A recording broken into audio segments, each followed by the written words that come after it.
Hello friends, this is Petra Dotson. Thank you for tuning in.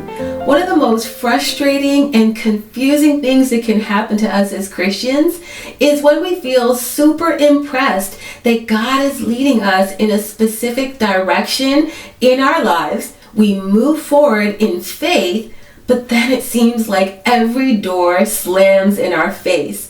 And the reason this is so frustrating is because we usually pray about it extensively. We may even fast and we wait for God's confirmation before we start to move forward. And so when everything seems to be going wrong, naturally we start to have doubts. And the question that arises in most of our minds is, everything is going wrong. Is God really leading me? We ask this question because we want to make sure we're following God's path and we're confused about what's happening in front of us.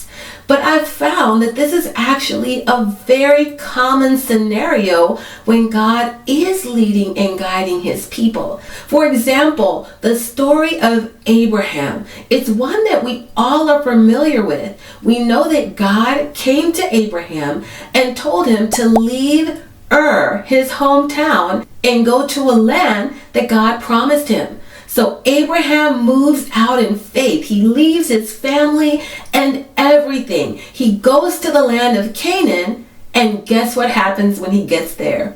There is a famine. Now, who was leading Abraham? Who told him to go there? It was God. Yet when he gets there, there's a famine, and he has to endure that before he can enjoy the promise that God had given him. And that lets me know that sometimes when God is leading us, we may have to go through a time of famine before we can receive the promise that God has put on our hearts. Now, there's another account in the Bible of Jesus and his disciples after a long day of ministry. Jesus tells his disciples, I want you to get into a boat, go across the lake, and go to the other side.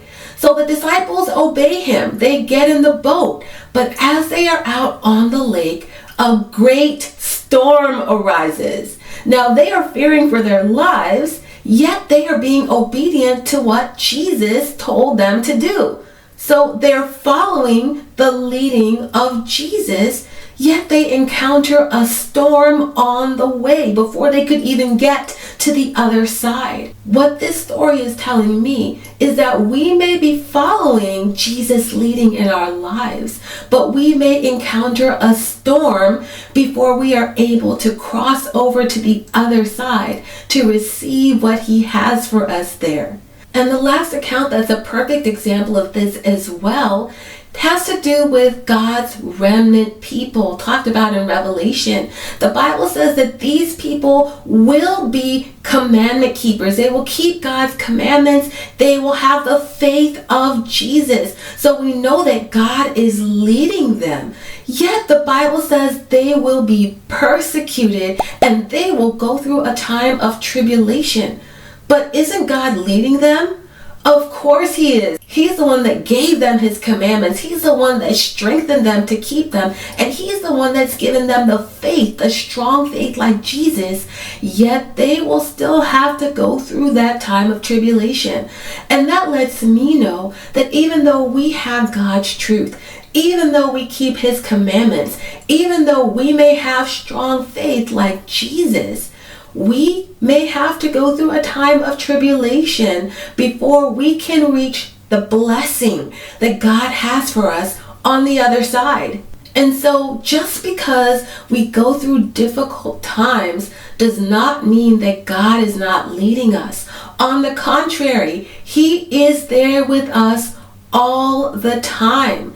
So if you are going through a situation right now where you have believed that God has set you on this path, this is where he has motivated you and moved you and impressed you to go, but you're experiencing a famine time, you're experiencing a stormy time, you're experiencing a tribulation type of time, be encouraged. God is with you. Continue to trust him and to obey, and you will receive the blessing that He has for you on the other side. I hope this has been encouraging to you. If it has, be sure to subscribe, like, share it with a friend, and until next time, take care, God bless, and Maranatha.